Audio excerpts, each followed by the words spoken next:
Alright, hi people, it is Shakes here, and I'm here to do an unboxing today of the Xbox One Elite Series 2 controller.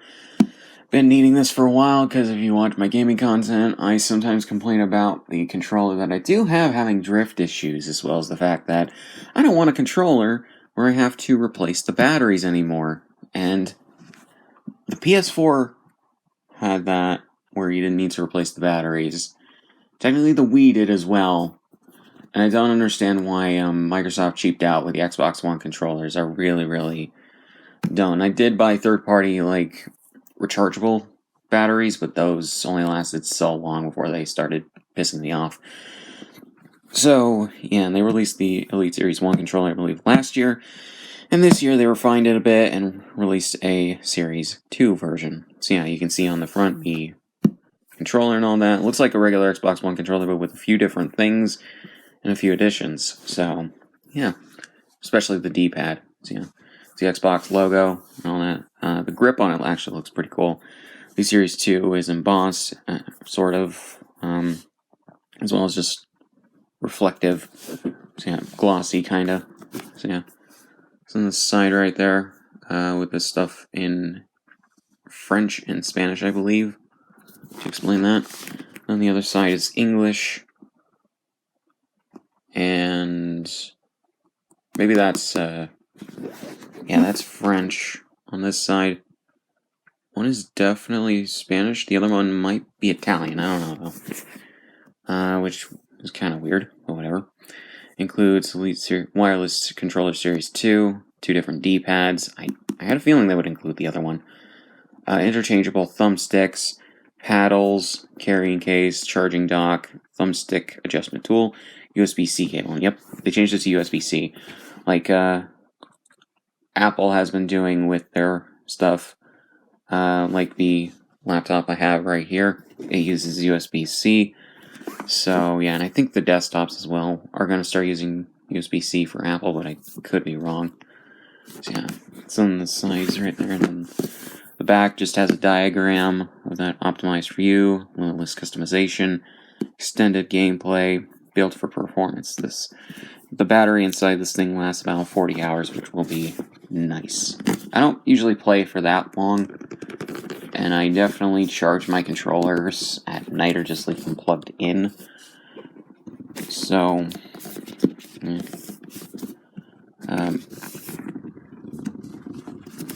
Okay.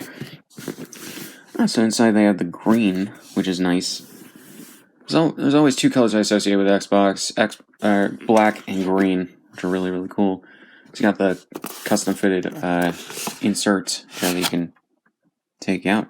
Oh, it has some extra stuff. USB-C charging cable, which I don't know how long this thing is. I imagine 6 feet at the very least, maybe less, or maybe slightly more. Yeah, that actually looks pretty cool. Maybe 9 feet, but I'd have to actually see. And then, I guess instructions and all that. Code for Game Pass, Ultimate. Which I'm not going to show you guys because it's the first time I'm opening all this stuff up, so. Yeah.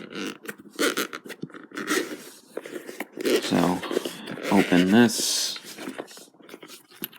We got the controller. Ooh, this is a heavy controller because it's like, it has a bunch of like metal inside of it, definitely with the rumble motors and all that. It's basically like a regular Xbox One controller, which let me get one that's sitting on the side here. For comparison's sake, been a while since I've ordered a new Xbox One controller. Oh. Well, that just easily... It's kept on by magnets, but it can easily snap off whatever else.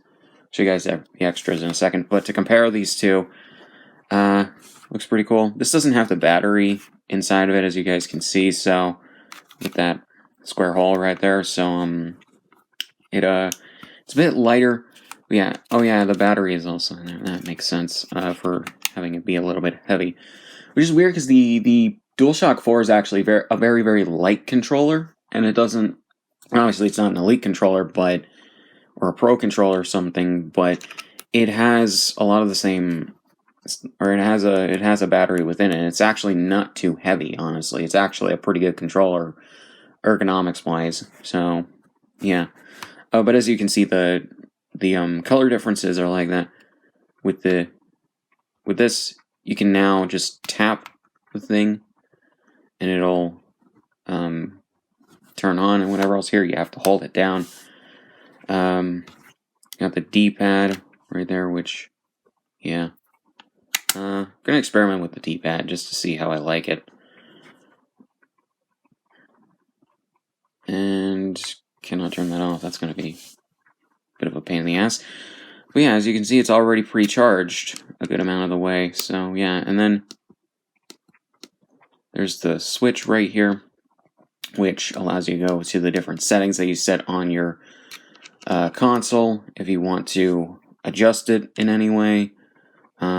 Which there are different adjustments you can do to the triggers and the sticks if you want to have them be more sensitive or less sensitive or whatever else. Yeah, as you can see, the face buttons are all grayed out.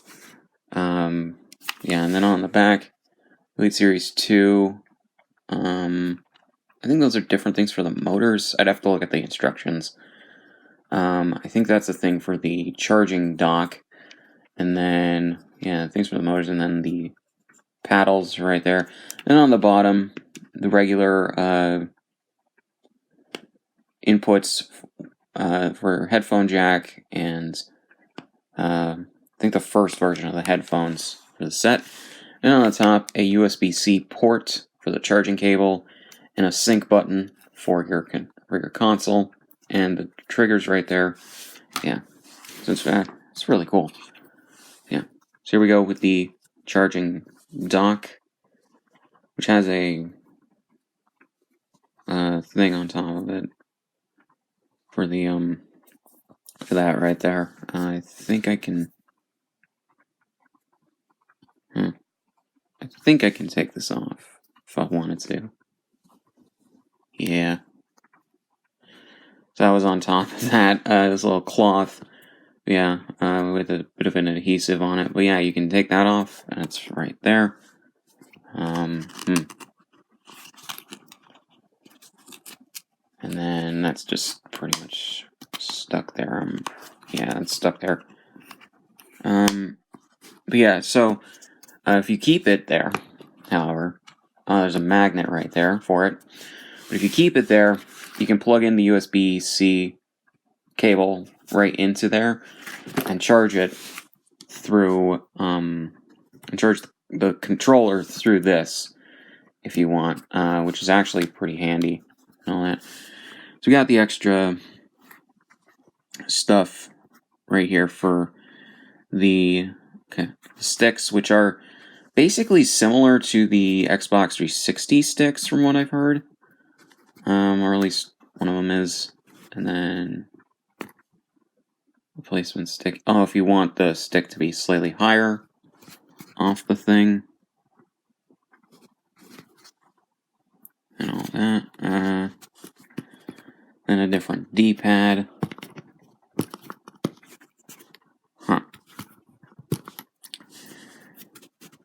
There we go. Different D-pad. If you want that, or this omnidirectional D-pad on there. Oh, this came out, so it's another that, and then an adjuster for the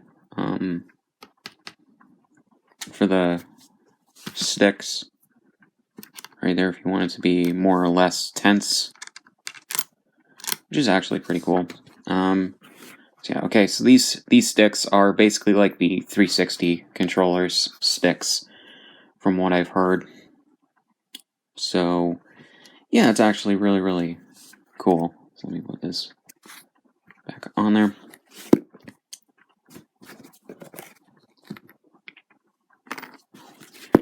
So yeah, so I guess that's basically it for the Elite Series 2 controller. I do recommend it if you have the money to spend on it, or if you want to spend the money on it as a controller. It's pretty good for everything and all that. like I said, I mainly bought it so that I could have a good replacement controller for the one that I have. So hopefully there's no drift issues on it was the right stick, the one that controls the camera in most games. So yeah, that was pissing me off. So I thought to get a new one. Since it's been a while since I've gotten a controller and everything, as well as the fact that these controllers for the Xbox One and I guess the 360 maybe are gonna work with the Xbox Scarlett, so it's gonna be pretty handy to have this in the future. It's not like I'm getting this knowing the next consoles are on the horizon, and then I'm just gonna be asked out of $180 or slightly less than $180 just for buying this. I knew what I was getting into, so yeah, so that's pretty much it. So, links description, all my shit, subscribe if you want, and I'll see you guys in the next one.